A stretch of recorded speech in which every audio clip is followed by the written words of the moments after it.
Live? I'm looking. Said it went live, didn't it? I'm not seeing Yep. it on I think we're live. I don't see it on my feed here yet, but we can assume that we're live. Hello, people. I'm Dan Jasperson, and I'm here with Reed Barrett. And Hello. Oh, there it is. I see it. you see it? I don't see it on mine yet, but we're going to get there. Oh, there we are. We're going to let people join up and get in there. So, Reed, why don't you throw on your helmet? Oh, yeah, let me get that on there. I'm going to say, come. Bobby Phillips said this. Come join us. Yeah. For barrel rolls and pizza rolls. Man, I cannot imagine eating a pizza roll while doing a barrel roll. I can't either. That'd be good though. Yeah, let me get ready here. Is that hose like a pizza roll feeder? Yeah, this is how I feed myself. Can you even hear me? Kinda. It's muffled, but yeah, we can hear you. How I feed myself. It's through this. This is also how I drink beer. After the flight is done, so it's the ultimate beer So pong. you have actually bonged beer through that hose, is that right? No, I've never actually bonged a beer through the hose there, but But could you? I'll say it's I've seen videos of people who actually do it, so it's definitely happened before. That's awesome. Hey, Bobby, how you doing, man? Well, Bobby's in the chat. We've got 15 people. Hard for me to see. Let me try to clear the people who actually do it. So, no, I don't want to hear that. It's definitely happened before. That's all right. Well, all right. Let me know who's on, who's not on. Let's see.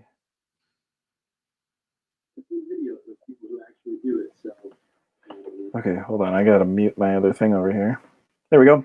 So, hi everybody. Dan Jasperson here with Reed Barrett. And Reed, where are you at right now? Right now, I'm in. I was going to say Phoenix, Arizona. I wish that's where I was right now, but I'm at Vance Air Force Base in Oklahoma, just getting ready to PCS and move to Phoenix, Arizona. So I've been here for a little over a year and a half now, and just getting ready to leave and start everything with the B course and flying the F-16. And I just want to say, if you guys are in the chat, make sure you're commenting. It's hard for me to see a lot of what's going on right now, so I'm kind of depending on Dan and you guys to let me know that you're here. Yep. I can see the chats, and I'll feed the questions over to Reed. So, yeah. I see Bubba. Bubba says, I'm listening to make sure Reed doesn't tell too many lies. Yeah, I told you to listen and make sure that I didn't do that kind of stuff, Bubba. So I appreciate you being here. Yeah, we were talking about that before we went live. That there's a lot of things that you've learned in the last couple of months here in the last year that you kind of do and don't want to talk about. So we're going to touch the surface on a few different things. And if you guys have questions for a guy who's going through Air Force fighter pilot training right now, put them in the chat and we'll try and get to them. Okay. So Reed, before we get to anything on chat, let's can we talk about like what kind of stuff have you learned? Like what have you been doing for the last couple of months? Yeah, so I guess I'll give like a very brief rundown of everything. Hey Amber, how are you?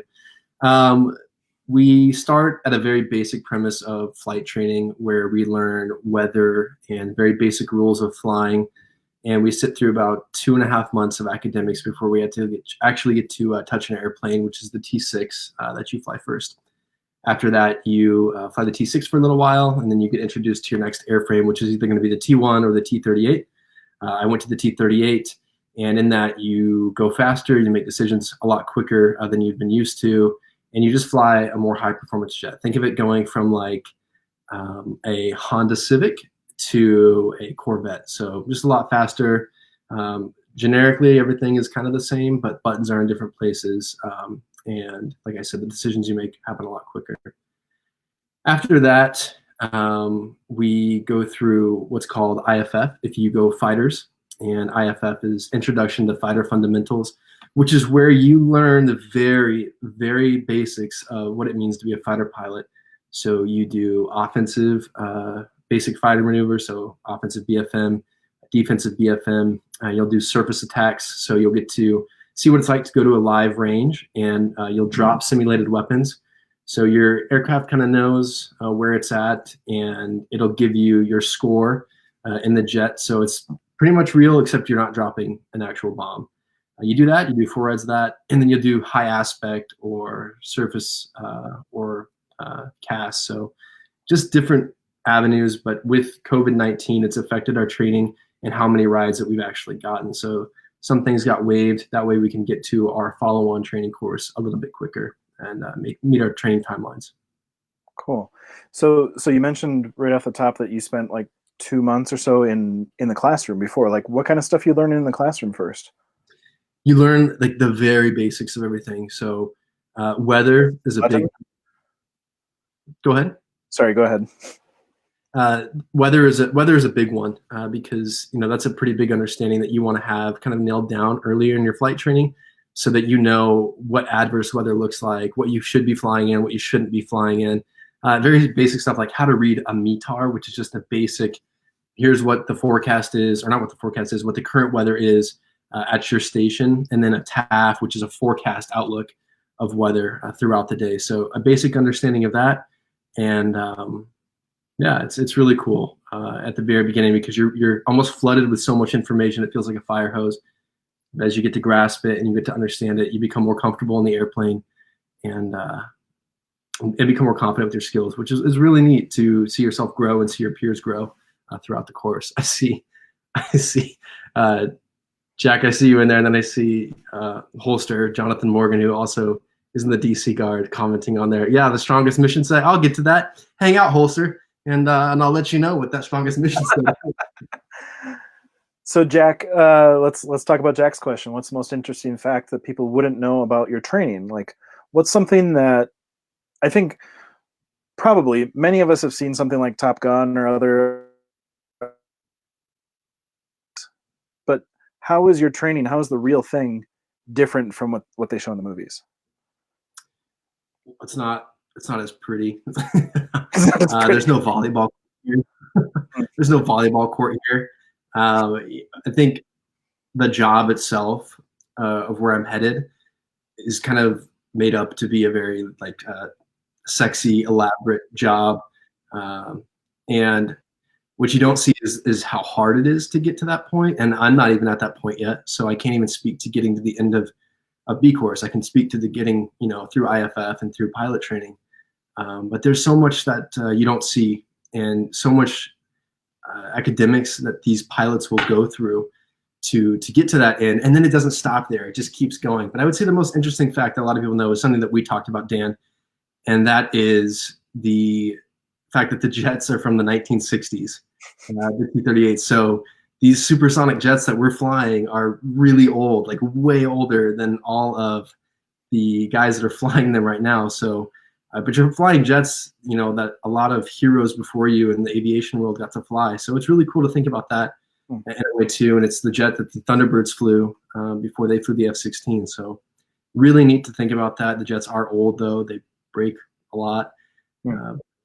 You get a strong sense of academics with systems in the 38, so you understand how it works and what you're looking at. Well prepared. Do you end up having to help fix any of that stuff when it breaks? Or I mean, I know that there's mechanics and stuff, but like, do you help fix any of that? I'm glad I just saw Nolan's comment. He said, "What are you instructed to do if you come across a UFO?" That's pretty funny. This is a very important question here. As far as fixing the jets, let's say we went cross country somewhere, and there was something that happened that was very, very, very, very, very basic level. You might be able to help your instructor, do something very basic, but really you just don't touch it. It's a mechanic's job. You're not certified to do it. You don't want to be touching it. It's good to have an understanding though, to know what went wrong and to be able to reach back to your unit, and they can offer some help for you. So let's get to Nolan's question here. What are you instructed to do if you come across a UFO? That's a classified question. I'm not able to answer there. That's above your grade right now. Yeah. I mean, honestly, it's just an unidentified flying object. So I'd probably just point it out and say, look over there, in a term that would make sense to the person I was flying with. But I don't know. Maybe Holster or Bubba can let us know what they would do if they came across a UFO. I love it. I love it. So I'm curious. Have you ever run into problems while you're flying? Like, have you ever had any, not necessarily like super dangerous situations, but things go wrong, and what do you do? Yeah, I just had one. It was one of my almost nearly last flights at IFF. It was rather benign, but we took off, and the landing gear would not come back up. So there's a little tiny handle. You just pull it up, and the gear sucks back up into the jet, and the lights will go out, and that's a good indication that the gear is up, and the just handle wouldn't move. And so we had to pretty much go to a holding fix, which is just like imagine a GPS point in the middle of the sky. And we went to that fix and we just did laps around it. We burned down gas because you just want to make sure that you're lower on gas so that your landing length is shorter. And also, it just makes you lighter in the end. So it's much safer for you and the instructor. So we made that decision. We held for a little bit, came back, landed, and that was it. But I mean, it's kind of what you want. I'd rather have the landing gear stuck down than the landing gear stuck up. So That's probably, yeah. Pretty happy about that. A couple other things that we fixed in the air, but overall very benign. The jets are rather well maintained, and I only ever saw just a couple people experience bad emergencies that they worked through, and they made it out just fine because of that training and instruction that we get day in and day out here. I mean, we go through an emergency procedure every single morning when we would show up for the day. So, and you might be stood up. You don't know if you're going to get stood up or not.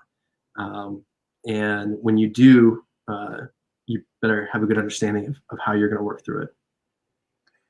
Lisa wants to know how you take all those selfies while you're flying.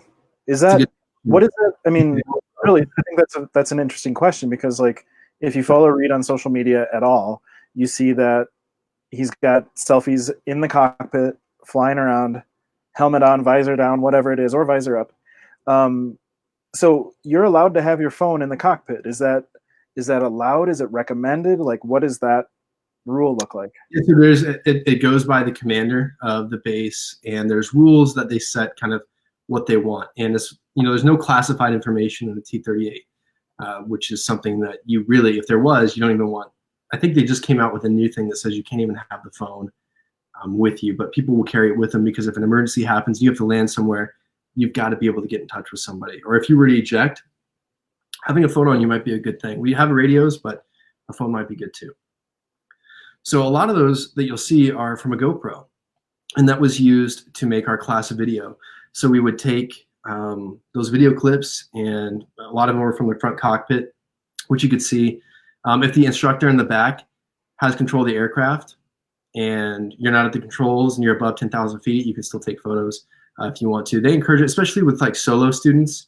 If your friend is solo, you probably want to get a picture for them so that they can kind of commemorate that moment that they flew a supersonic jet all by themselves. So it's case by case, but as long as you're very rule abiding with it and it's for, like a class video or something like that, then yeah, you're good to go.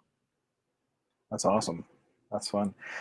So I don't know how much you want to talk about this, but I know a couple months ago you guys had a tragedy at your base, Mm-hmm. and it ended very badly.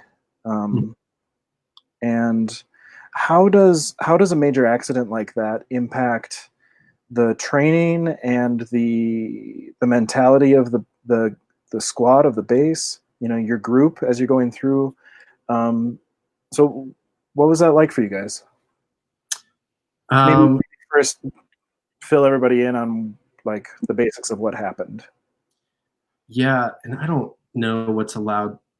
I don't know what's out and what's not out. So I'll just say that there was an accident that occurred in the landing phase of flight, which is pretty public knowledge. But I won't go kind of past that because, like I said, I don't know what's out and what's not out. It involved two people who were very close to me. I knew Travis Wilkie, the student, rather well. He was a couple classes below me. We played intramural softball together. A really great character, a lot of fun, a strong Christian.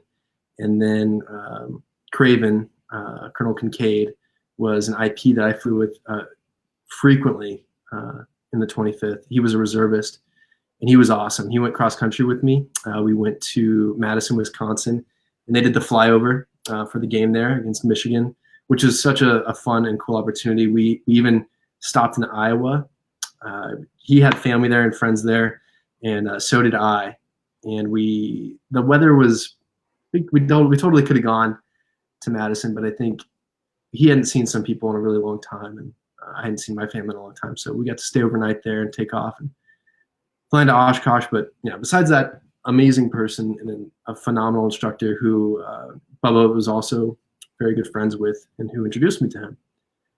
And yeah, so the incident occurred, and it really shaped it gets very real. I mean, you know what you're doing is dangerous, but sometimes you don't know how dangerous it is until something like that happens, because it was a formation landing, so it's two of them coming down the chute together to land, and I had just done it maybe 7 minutes before they landed and had the accident occur. So it shapes the way you think about it. It shaped the way the Air Force conducts training now. So they actually stopped all formation landings from this point forward in the Air Force, which is good. There's no reason to do them. There's just absolutely no reason to do them, and it's so dangerous for the pilots if something were to go wrong, because you are so close together. So you have limited time to react, and unfortunately, it happened, and it happened to two phenomenal people who definitely left their mark here at Vance for students to look forward to and to be just like when it comes to academics and actually flying. So it was tough, but I think we rallied together really well, and a lot of people from the entire Air Force, one big family, were sending their condolences out to the base and made sure everybody was okay. But yeah, I won't forget those two at all, and especially the memories me and Colonel Kincaid had on our cross country. And he did tell me he's seen a UFO on our cross country. So I don't know. No, it just keeps coming back to it. So let's talk about flying in formation a little bit. Like when you're in the air and everything is going the way that it's supposed to go, talk about how close together you guys are. Like from the ground, we can see, it looks like it's about this much away from each other, right? In the air, what is that actually? Yeah.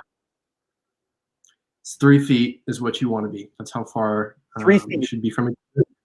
Yeah, 3 feet. And we use references in the jet. So when we're flying in formation, we can look and see where we're at in relation to fingertip and how to be, they always want you to fly aggressively. That doesn't mean, aggressively fly the airplane, but have an aggressive mindset to be in position at all times. And I'll tell you, for the first while, when you're learning how to fly in formation like that, you're not 3 feet apart. You're like a good 10 or 15 feet. You're like, yeah, this looks good. This is 3 feet. This is how close as I want to get. And they're like, no, get in closer. So they break that comfort zone down to get you comfortable and seeing what 3 feet actually is, because it's all about being in position. That's the thing. The only one thing they want number two to do is be in position and on frequency. So it's cool. Formation flying is definitely one of the most fun things to do, to realize you're that close to another jet flying 300 knots. How many formations do you guys learn? Like, what is that? Is it just like two of you together, or do you do like 4 or 5? Because many of us here in Cheyenne, like we've seen the Thunderbirds fly, right? So we've seen their formations and stuff. Do you guys learn those same things? Yeah, we do 4 ships. So we'll each take off. We'll do like a 10-second rolling takeoff. So first jet goes, the second jet waits 10 seconds, they go. The next jet waits 10 seconds, they go. We all kind of meet up as wherever we're going to in the air. And there's multiple different positions that you might be in. So whether it's fighting wing, wedge, or line abreast, it's just, we know these things, and we've studied them. So just get to the position and be in position kind of scenario. And each one is a different distance away from each other. And there's a specific reason kind of for each one and what you can do from each one. And usually those flight leads who lead those 4 ships or the 2 ships are well-versed in them and very confident in what they do. So it's really cool to see it and be a part of it. one of the most recent things that you were doing was like air-to-air combat training. You and I were texting about this a while ago, and it was one of the questions that I had was like, what is that like? You're obviously not firing real bullets and stuff at each other. Like, how do you learn how to do that? So air to air, yeah, we do offensive BFM and the defensive BFM, which is kind of what you're talking about. And I got to look down. I see Mike Crane, who is a FAPE here at Vance, which FAPE stands for First Assignment Instructor Pilot. So he actually taught me. He says I flipped on occasions and says you should have FAPed you. Not too bad, man. I'm guard. Should have been guard, Mike. So. Yeah, so offensive BFM and defensive BFM is an opportunity for you. We do 4 rides in each phase, and it's an opportunity for you to see the picture of different fight sets. So you'll be 3,000 feet apart at the fights on call and 6,000 feet apart, and each one leads you to do different things in the fight. And your big thing here is that you don't want to let the bandit reverse on you, and then now you're in a defensive position. But the big thing is you want to maintain control of the fight and remain offensive the entire time, and get a couple kills if you can. So it would have. It's awesome to get the kills, but at first, all you're doing is just hoping to look semi okay to the instructor behind the back. But it's garbage. And when you go back and you review the tapes, because you can watch everything that you just did, and it's funny to hear what you're kind of thinking or what you're saying or what the instructor's saying. They're yelling at you in the back. And your mind's just exploding with all the information. So it's really cool. Defensive BFM is by far, it's most people's least favorite. It's very aggressive. The T-38, the way it's kind of made it's hard to see behind you. And that's the whole point of defensive BFM when the fight's on call is you're just staring back, trying to find that guy and keep tally of him. And when you're doing that, you're also jinking with the aircraft. So very aggressive, out of plane maneuvers to force an overshoot or to force a reversal picture so you can kind of get in the offensive position. And it's so brutal. It's so brutal. I never went offensive again. Even CJ just said deep. Yeah, it's horrible. You'll wake up and you'll feel like you were just in like an 80-car pileup. Yeah, it's so easy to over G the jet. And at that point, you've now hooked the ride, which means it's a big fat unsat, and you'll have to do it again. So lots of things to think about with a lot going on. So you mentioned this, like that you go back and you watch the tapes. What does that process look like? So as you're going through the training and tell us about, like, when I think about reviewing tapes, I think of like NFL football teams going into the rooms after they won or lost a game and they review the tapes, or they look at the next opponents and things like that. Like, what does that look like for you guys, where like you're learning from those flights and those mistakes and all of those things? Yeah. What does that process look like for you guys? Kind of just like that. Or I mean, even think about it, Dan, when it comes to performance arts, you don't learn a lot until you actually get to watch yourself do it. You can always sit back and talk about the show, but if you can actually see yourself doing it, you can realize the mistakes you've made. And, more often than not, hopefully you make those corrections to do better on the next ride. And so we do the same thing. We can pull up a video. I'm sorry, it's not a video. It's like a computer simulated animation. And it actually tracks the jets throughout the fight. So you can see where you were, what you were seeing, how fast you were going, how far apart you were, how many G's you were pulling. It's really neat to see that, but you also have your heads-up display. So you can see the picture that you were looking at in the middle of the fight and assess why you made certain decisions, why you shouldn't have made certain decisions, or what you could do better next time to see the picture better and be more effective, and whether if it's defensive or offensive or if it's surface. So it's a really great way to learn and understand the tactics that you've read about, and now you apply and maybe see what was good or what didn't go as well.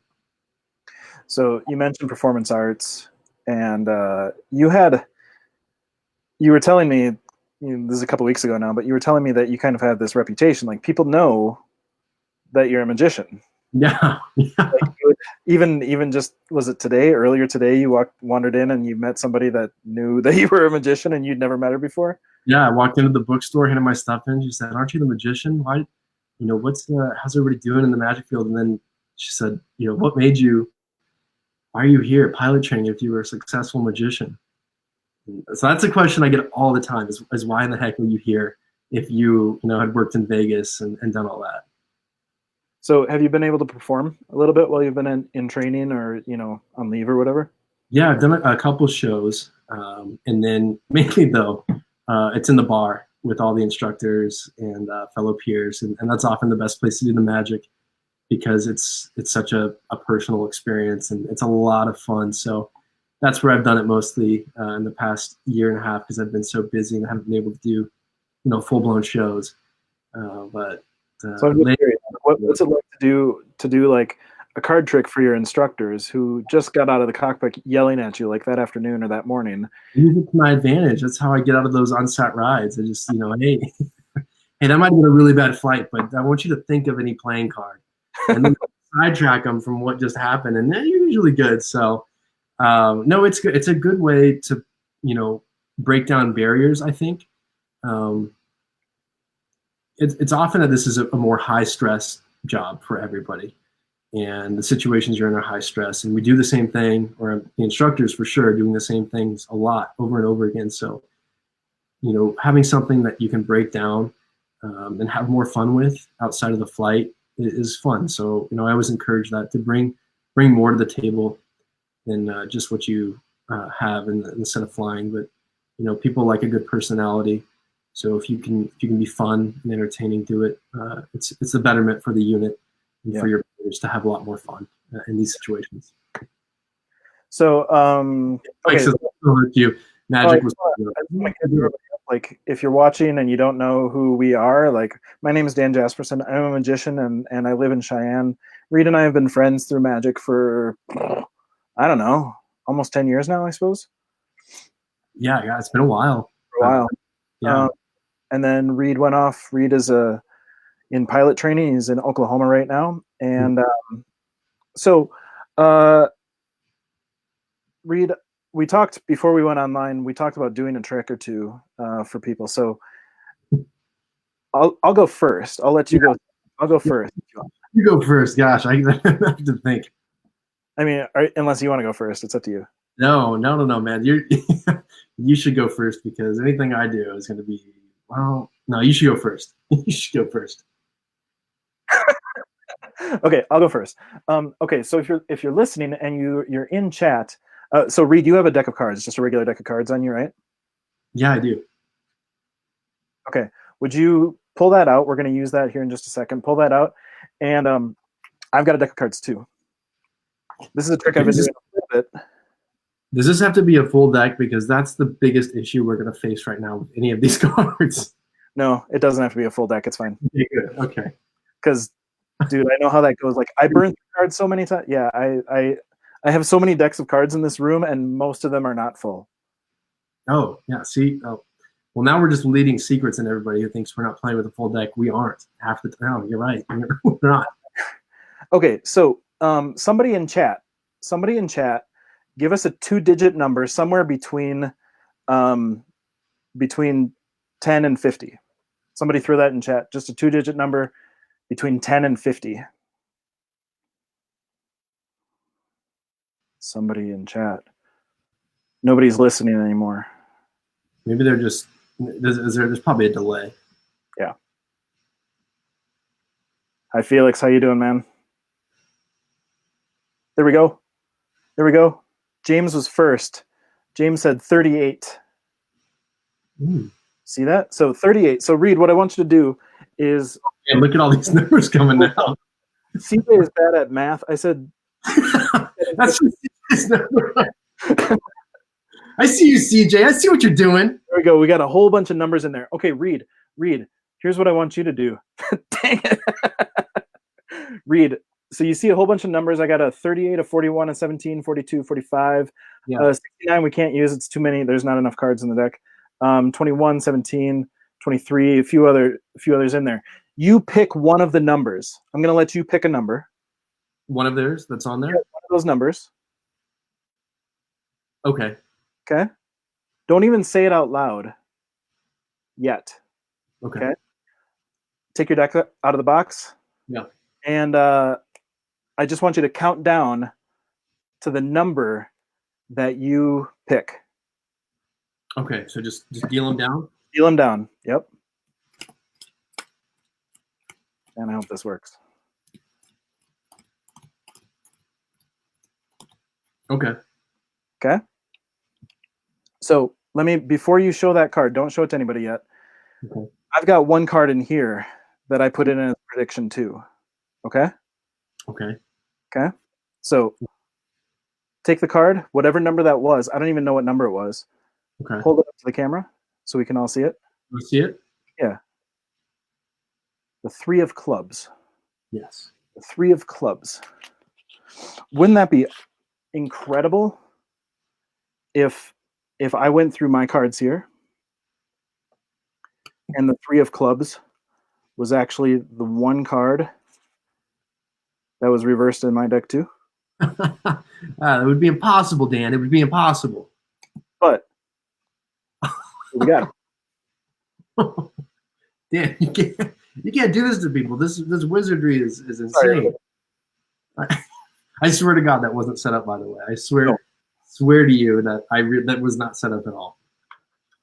No, yeah, and that's important to say that we got up about 10 minutes beforehand, and we just chatted a little bit, but yeah, we didn't do the magic. Cool. Who's got a question for Reed? Like, throw them in the chat. Like, let's take a couple of questions from the group here. I'm going to look at a few of these things. Reed, tell us about what's the fastest you've gone? I want to say it was like upper 600s, and it was on the way back from Oklahoma City to Enid, and it took a total of like 6 minutes to get back. It was awesome. It was really cool to do that and see how fast we could go. So that was one of my last night flights with a really awesome instructor here that we got to do. That's fun. At Instruct, which is Shepherd Air Force Base, which is where I was. Those students actually get to go break the sound barrier, which is something we don't get to do, but they get to do it, which is cool. But it's, like I said, it's rather anticlimactic. In the jet, you just see some needles kind of jiggle back and forth, and that's about it. CJ says, "What's the dumbest thing you've hooked for?" He doesn't like it. What is that? The dumbest thing that I failed to hook for? Oh, I don't. I'd have to think about that. The dumbest thing. Oh, you know what? It happened. Fighting wing is a formation position we're supposed to be in, and it's 1,500 feet, and I got stripped out to like 2 miles, where I just had a really poor performance of a jet, and it was so bad. And I'd never said anything. I could have said like, "Hey, 4 stripped, 2 miles," and that would have let lead know like, "Oh, we should probably slow things down." I just never said anything. So he was looking out to his right, looking for me, and I was way back there. You couldn't see me at all. He's like, "Are you okay?" I'm like, "Yeah, I'm trying." I'm trying so hard, and I hooked for not being in position. So that was a really stupid thing that I could have controlled at the beginning. Never happened again. So Lisa's got a good question. What is you and your wife have been basically apart for what, the better part of a year and a half now? Is that about right? Yeah, a year and a half, which is tough, no doubt about it. But yeah, a year and a half. She's still in Denver and working as a pharmacist through all of this COVID-19 crap. So yeah. How's she doing? I think she's stressed. I talk to her a lot. She loves her job and what she does. So that helps. But, for a while there, they didn't have any masks in the pharmacy. So it was more tough for me to know that she was kind of in an unsafe environment. And the patients she was seeing, we don't know if they have coronavirus or not. She's with her family a lot of the time. So it's nerve-wracking, no doubt about it. But I think it looks like things are slowing down now, kind of in the country. And they have masks now. So she's doing a lot better, I think, with it. I think she's watching this. So if she is, Marissa, feel free to chime in and let them know. But I think she's doing a lot better. I talk to her as often as we can. Good, good. Bobby's got a good question. Do you have a bucket list of jets that you want to fly, or ideal assignments? My ideal assignment is to be with the Guard unit who hired me. So back at the Washington D.C. Air National Guard, flying the F-16 with them. I think it would be awesome to go to weapons school and be a real asset to the unit down the road, and just be the best wingman you can be. I see Marissa down there. We have masks now. Just to be the best wingman you can be, really, and just be a sponge. Bubba, we were talking earlier this week, and he was saying, always be in the books and learning. That's how you can be a benefit to the unit. So my bucket list jet right now to fly is the F-16, because I haven't flown it yet. And in about a month and a half or so, we'll be able to actually get to fly it and see what it's like to actually fly an Air Force fighter. 20 years down the road or something like that, if I ever had the opportunity, or maybe DC got the F-35, I think that would be so awesome to fly and see 5th gen and what it has. But there's no better American fighter than the F-16. It's by far the best fighter. Wow. All right. So people do want to know, how do pilots pee in the jet? I should have brought a bag with me. You could have totally seen it. You could not like seen how I do it, but I don't want to see it. I don't want to. We can't do that on Facebook, Reed. It is so funny that he asked that, because there's a way, and they're called piddle packs, and there's a substance in them that kind of makes it more chalky and a solid substance. But you just, the same stuff is in diapers. You understand that? Like it's yeah, it is. Yeah, so I want to say it's racehorse is what you would say, and that lets everybody know that you're gonna be using the restroom. It just happened at IFF with an instructor. He was the lead jet and I was number 2, and he was unstrapping in the EOR, and he was like, "Oh, thank God that this is taking forever," because I think there was like an American Airlines jet that was coming in to land, and there was more people in the pattern that had to land, and I didn't realize what he was doing until we got back to life support, and he hands me this gray bag, and instinctively I just go to reach for it. He's like, "What? Are you gonna take this from me?" I'm like, oh no, what the? No, I'm not gonna take that from you. So just, that's how they do it. It's gross, but it's funny too. That's awesome. That's awesome. Let's see. Was there another? Oh, so Lisa also was wondering, when are you done with your schooling? So I guess, what's next?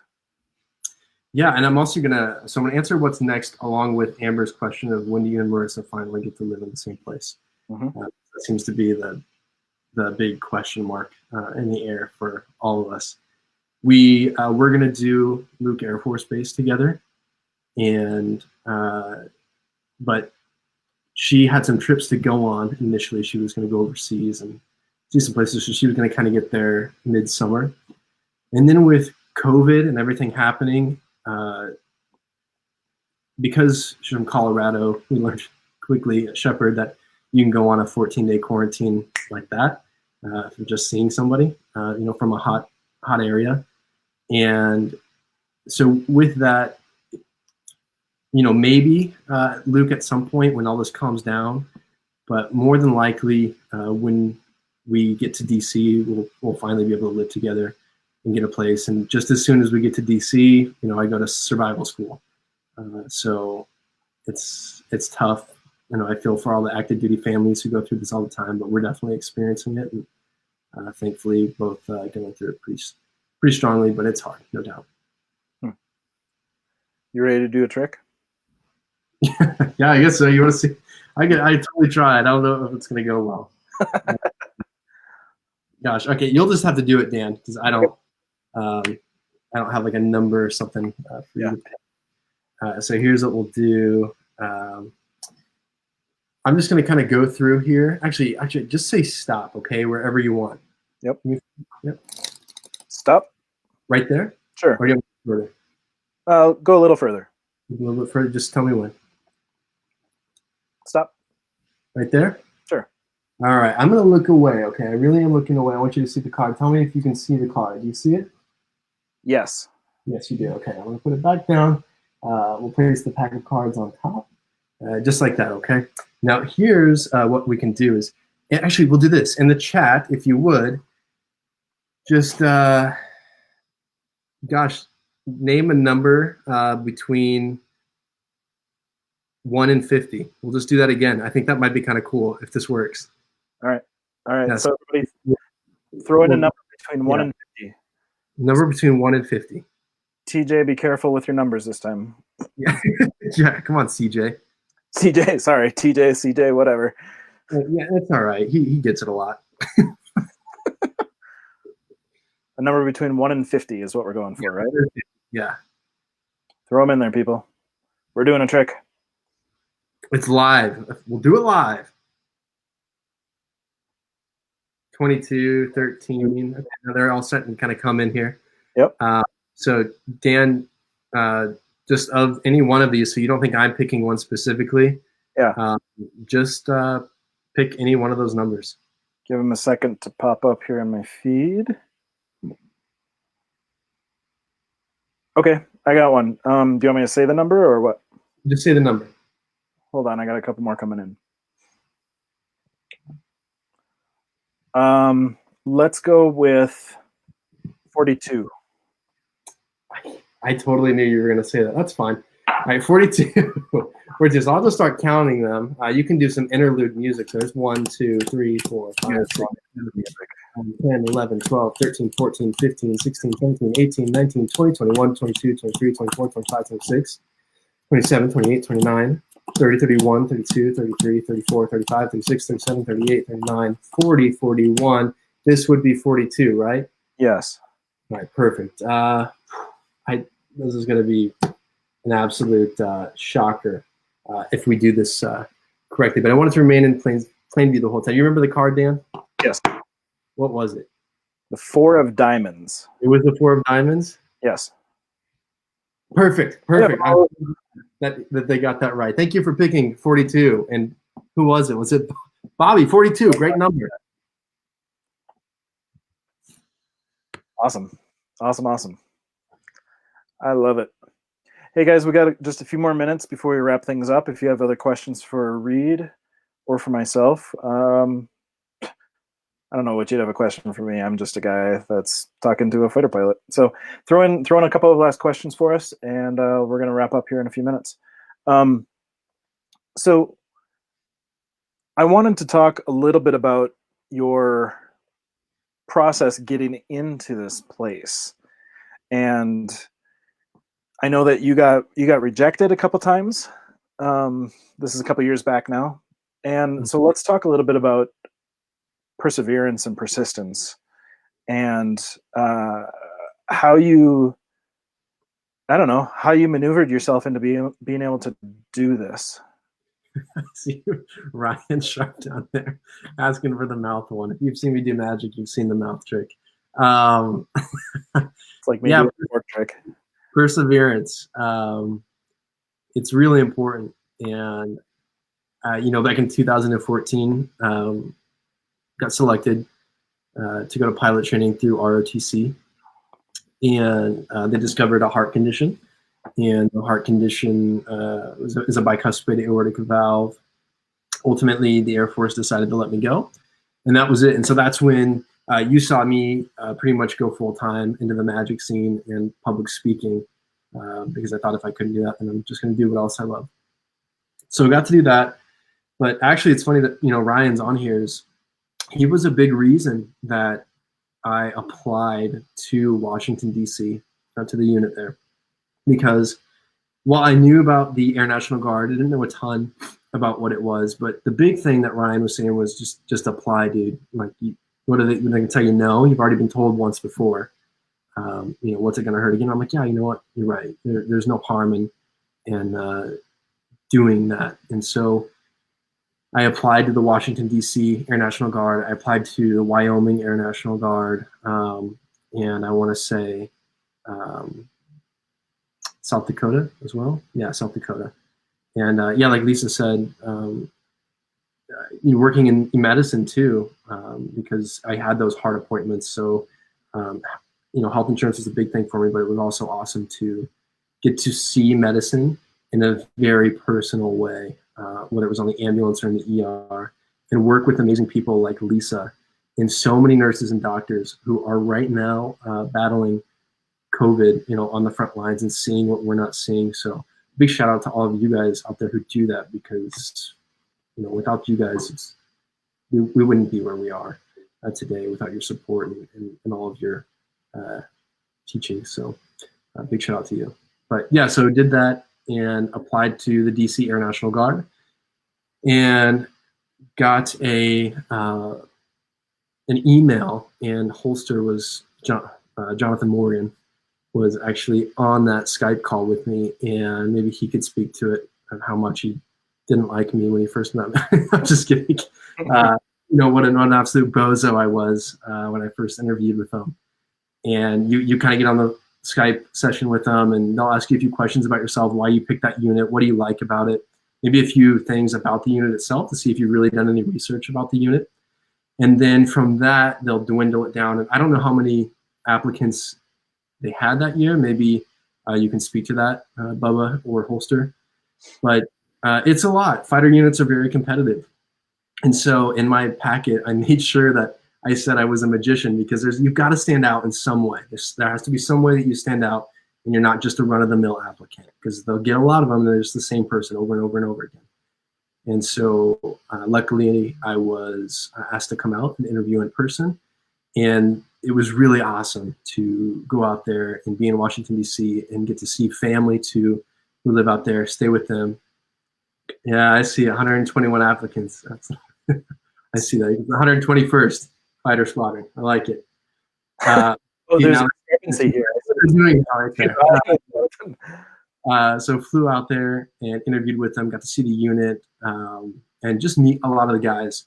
And that's where I did the magic tricks for them in person to try to seal the deal, let them know, like, hey, this is the guy you want deployed with you. He'll provide entertainment for you. And so you do that, and then you wait to hear back. And you just wait. And there's 10 of you who are usually there in person. You just wait to hear back. And if you got the job, then now you go through the litmus of medical screenings. You'll go through OTS if you haven't already done that already. So it's hard, but if it's worth doing, then I think you should do it. I would hate to get to my deathbed and wonder, what if, why didn't I try it? That's been a big thing for me. So I'm really happy that I did do it again. I'm happy that Ryan, pushed me to apply one more time, because I've gotten to do some amazing things, meet some amazing people like Micah, who was here in the 25th, and helped me quite a bit, kind of learning the ropes of T-38 land. So awesome opportunity, but it was freaking hard.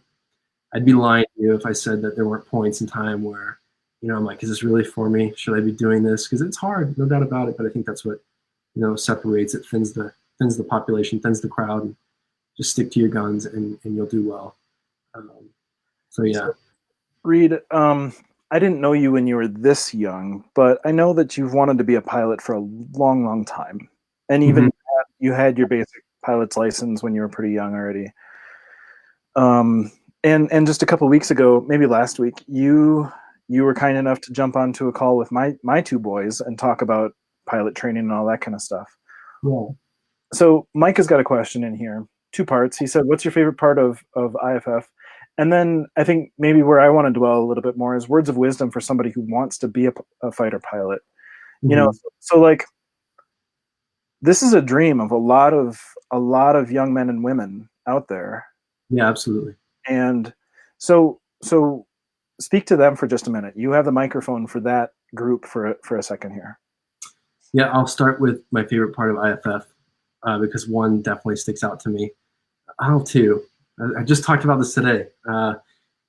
So surface was a lot of fun. There's nothing like being 500 feet above the ground, 440 knots, and popping up to acquire the target, pulling in 4 Gs and putting the gun right on the target, pulling the trigger, or dropping the bomb and seeing how close you got. The closest I got was 2 feet away from the target, so that was really cool. I really was pretty proud of myself when I looked down and saw that on the target. But there were some that were like 150 feet away. So, you get better as you go on. And then after, it's your safe escape maneuver, 4 Gs in 2 seconds, up to a pretty steep climb. And it's so cool to see that from the ground and take everything you've learned and put it together and be tactical, in what you do.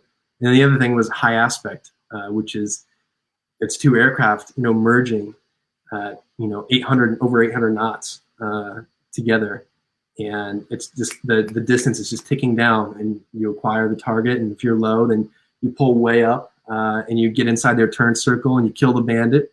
Or if you're above them, you're going to pull down and away. And whether it's a 2-circle or a 1-circle fight, which is stuff that you guys don't know, I'm not even going to go into it, but really cool stuff that you get to do at really high speeds with IPs who have been there and done it, and you get to employ weapons and put all your stuff to use.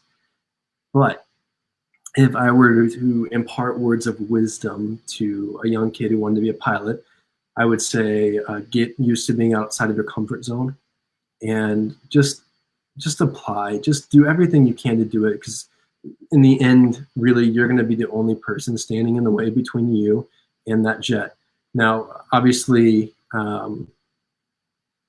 sometimes we can't do things because of maybe medical ailments. They had told me that, but if you do your research, sometimes you can get waivers for these medical conditions. But it's no one's job to do that stuff for you, and it never will be anyone's job to do that for you. So you have to be your own attorney. You have to be your own, speaker for yourself, and do the homework and know what you need to do to get your foot in the door. And if you don't get your foot in the door the first time, it's okay.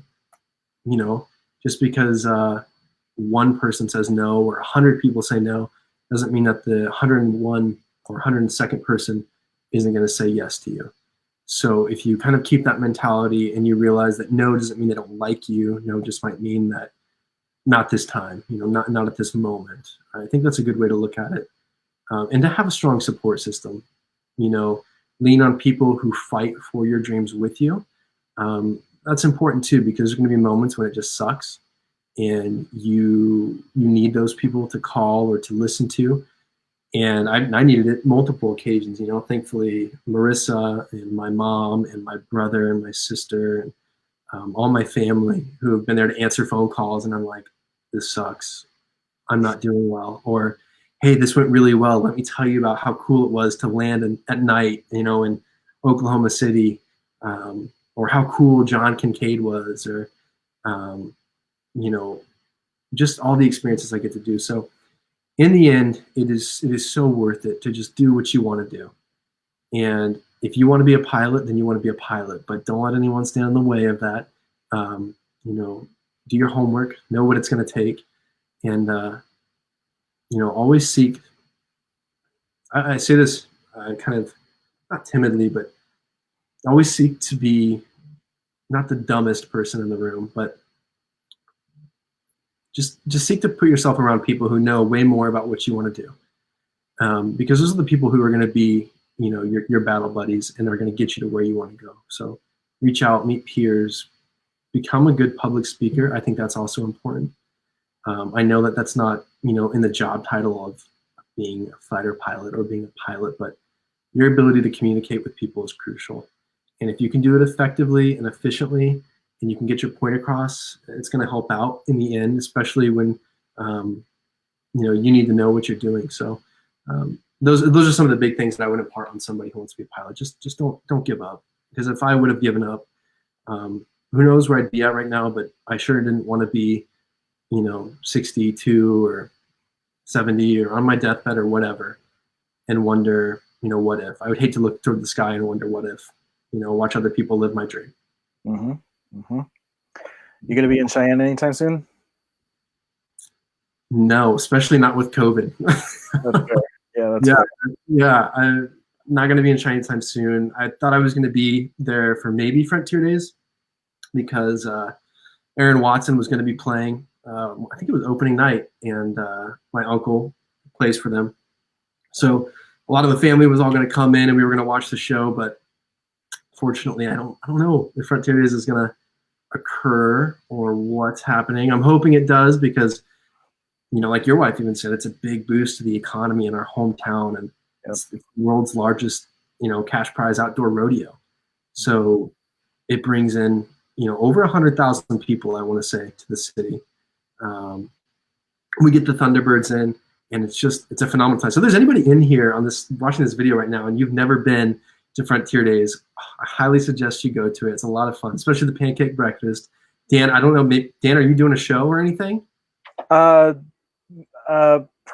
know I've got a couple of private gigs in there, but nothing public that is booked right now. So, but we'll see. I'm always around. We'll do some tricks. Yeah, absolutely. I'm just gonna kind of boost you up for a second and say that you've been a pretty big help to me, Dan. Whether it was magic or just advice in general. There's numerous times I'd call you during pilot training and be like, "Hey, man, can I just tell you how crappy today was?" Yeah. And you would do it. You would sit down, whatever you were doing, and you would talk to me, which was awesome. And I'm so happy that we've been able to do this on Facebook Live and answer people's questions and talk, because quarantine sucks. This is such a sucky situation for everybody, and it's going to be over soon. I hope, crossing my fingers, praying. But if it's not, do things like this and interview people or get on video chat with your family, because we need that connection right now. It's been interesting as a magician to, I've pivoted a little bit in my performing, and so I've learned how to perform tricks over video like this. So I've been doing a lot of Zoom conversations and a lot of private parties that way and things. And so for me creatively, it's been an interesting kind of nut to crack. Like, how can you do mind reading over a camera like this? And because normally when I'm performing, I'm live in front of people. We can touch each other, we can shake hands with each other, and we don't worry. We're not all like hypochondriacs, Yeah. And so it's been fun for me to, not fun. It hasn't been fun. It's sucked being in quarantine, but it's been an interesting challenge to figure out how to continue to perform magic and how to continue to engage audiences and be a magician for people. Because right now while we're all stuck inside like this, I think everybody needs a little bit of magic. We all need something that's not our Netflix account. Yeah, I was almost curious if I saw David Blaine's special came out. I was almost curious if that was slotted to go on at a different date, but because everybody was stuck at home, they pushed it, to an earlier time to kind of help people. I don't know. I haven't even seen the special yet. Yeah. And I haven't watched it. I don't know either. I'm not sure. But I do think about you. I think about Aiden. I think about Soydan all the time. And because Aiden, obviously, he has the show at the Queen Mary, and he travels all over to do shows. And he has friends. You have friends who this is their sole income. This is all they do. This is what they do, and they're really, really good at it. Yep. And with everything that's going on right now, we don't know when we're going to be having conferences or stage performances again. And like you said, it's so hard to do magic over the screen because I can't. It's harder to see your emotions. It's harder to hear maybe your reactions. It's very tactile. Magic is, and I know my Uncle Pat saw you at the Metropolitan downtown. He just commented on there. Yep. Said it was a great show, and everybody likes your magic, Dan. Come on, it's good, great. Have we ever done a show together? We've done a couple of small gigs together, maybe here and there. Yeah, and I remember one of the first shows we ever did together was Magic Over Martinis at Suite 1901. That was a long time ago. How old was I, man? I had to be like... You were like 18. Was I 18? I feel like I was like 16 or 15. Yeah. Yeah. I think you might have been a junior in high school. Yeah, I think so. I think because Tim Pendergast was in it too. I don't know if he's... I just saw Tim this summer. He's doing well. He just retired. Is he? Oh, that's good. Yeah.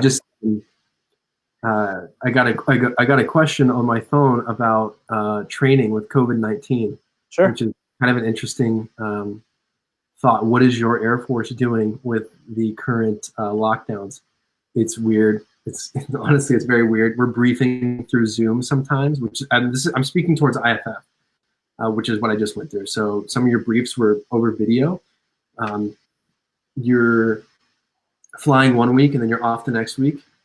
They're really trying to separate you from large gatherings, and they're doing it really well and really effectively, but it is totally hurting the pipeline down the road. You know, because if one thing gets delayed, it's going to keep. I see Nick Oakley is asking about the ejection seat, and I'll tell you why he's asking that in a second. Yeah, it's wild right now with COVID. Nick can speak to it. He's been through the litmus of stuff. He's in IFF right now. He has 2 rides left. He's going to kick butt doing it. He's asking that because when I was on with the Modern Family actor, Eric Stonestreet, on Instagram, Eric Stonestreet asked about the ejection seat, and I was sitting here, and he's asking all these questions. You know how I told you, like, surface level. Like, if you start going deep, you're just going to lose people. You just better hope that you remember the numbers that you're spouting out, and you better hope they're right, because if somebody sees it, they're going to call you out on it. So Eric Stonestreet was just asking me all these questions, and I'm like, man, can we just talk about Modern Family and what it was like to be on that show? Because you're just going too deep for me right now. I love it. I love it. I love it. Should we wrap up with the trick? Yeah, you have one? I got one more. Yeah. Yeah. I think you should wrap up with like I got a whole suite of things here. All right. Oh yeah. I mean, do some stuff. I want to see some magic. I'm sure everybody else here does too.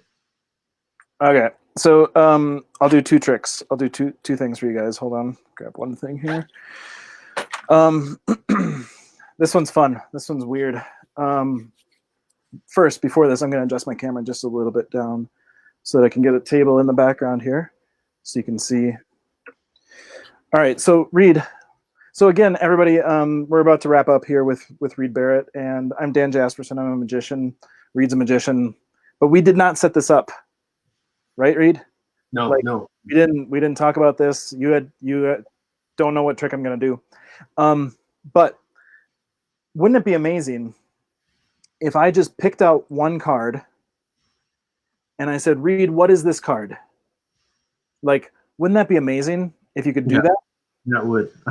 I'm going to give you a shot at that.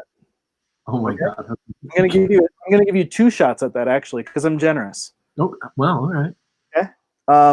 And if you get this wrong, I'm going to send you $2 if you get it wrong. PayPal, like whatever works, we're going to get it to you. So if you get it wrong, right, I'm going to send you $2. Okay? Okay. If you get this wrong, I'm going to send you money. Okay? There's 2 cards in here. I want you to think about it for just a second. Don't say it out loud yet. We're going to come back to that. Okay? Okay. I'm going to leave this right here on the table where everybody can see it so I don't change anything. But before we do that, can you make your screen bigger, Dan, so they can see you easier? Is that sure. Yeah. Let's swap screens like that. Ta-da! Hi, everybody. I'm Dan. So just so everybody sees this, 2 cards, $2. If Reed gets it wrong, I send him $2. If Reed gets it right, he gets all the glory. I mean, so I'm not. Okay, I'm not. So before we get to that trick, I want everybody to hold out your hand. Everybody, you can do this at home too, okay? You don't have to do this on screen, but Reed and I are going to do it on screen here. Okay? So everybody hold out your hand like this. Turn it palm facing towards your face. Palm towards your face. Now, I'm going to use a real ring. You don't have to use a real ring, but this is just for illustration purposes. You can put the ring on any one of your fingers, okay? Before we do that, I should explain. Let's number these. So we're going to say the thumb is 1, 2, 3, 4, 5. Okay, Reed? So your thumb is number 1, your pinky is number 5. All right? So you can imagine putting a ring onto any one of your fingers. Doesn't matter where you put it, okay? And now, in a second, I'm going to ask you for a number. I'm going to say, give me a number, a small number, like, let's say just 3, just for example, okay? So we're going to move the ring 3 spaces. So you could go like this. You could go 1, 2, 3. Okay. Or you could go 1, 2, 3. Okay. Or you could go 1, 2, 3. Okay. So whatever it is, you get to move your own ring. Okay. Okay. So Reed, give us a number. Give us a small number. Okay. Let's say something less than 5. 4. 4. Okay. So everybody, if you're doing this at home, move your ring 4 spaces. So you don't have to follow exactly with me. You do this on your own. Reed's got his on his own ring too. 1, 2, 3, 4. Okay. Now, now, Reed, I'm going to have you move your hand off camera. Okay? So that way nobody can see this. I can't see it. You can't see it. Okay. But whatever, I'm going to use mine here so I can illustrate. Whatever number your ring is on right now. So right now mine is on 1, 2, 3, 4. So I have to move my ring 4 more times. Okay. Okay. Reed, whatever yours is on, you move that one. Okay. Okay. This is where I ended up. Okay. Keep your hand off camera. And now hopefully everybody at home is following along and you guys are trying this too. Okay. So I'm going to move mine off camera now. So my ring is not on my thumb. So I'm going to just tuck that in like that. Okay. Reed, if the ring is not on your thumb, tuck your thumb in too. Okay. Everybody at home, if it's not on your thumb, put that one away. And then just for good measure, I'm going to take out my pinky too. So my pinky has gone out of the game too. Okay. Reed, move your ring 1 more space. Just 1 space. Okay. Okay. Now keep that finger up. Tuck everything in. Okay. Hopefully everyone else at home is doing this too. You move that 1 last space. Tuck all your fingers in. Okay. Show your friends.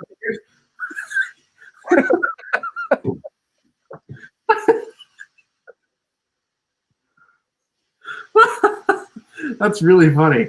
It's a good one. Right? Yeah, that's really good. That's right. funny. So sorry, Mom, if you saw that, I am so sorry. sorry, Reed's mom. Sorry. It's funny though. Okay, so Reed, card here on the table still. Okay. Okay. Have you had a chance to think about it? Yeah, I did. What card? It's the 6 of diamonds. 6 of diamonds. So just so we're abundantly clear on this and make sure everybody knows and can see this, the 6 of diamonds here. Yeah. This card right here, yes? Yep. Okay. We're going to leave that right there. The 6 of diamonds. And remember, $2. If you get this wrong, PayPal, Venmo, whatever it is, I'll get it to you. I get a lot of weird answers to this one, so I always put a joker in there just in case. Yeah. Okay. But you said the 6 of diamonds. Don't do this to me, Dan. I gotta go. Oh my. Burn him. He's a witch. I swear to you guys, this is not set up. This is really good. It's not set up. Good. Dang, Dan. Good job. Thank you. That's a fun trick. So everybody, thanks for tuning in. I hope you guys have had fun. Reed, thank you so much for your time this evening. Stay safe. Yes. Stay healthy. Hopefully I get to see you sometime this summer, if everything loosens up and you can come back to Cheyenne for a little bit, but otherwise stay in touch and we'll see you soon.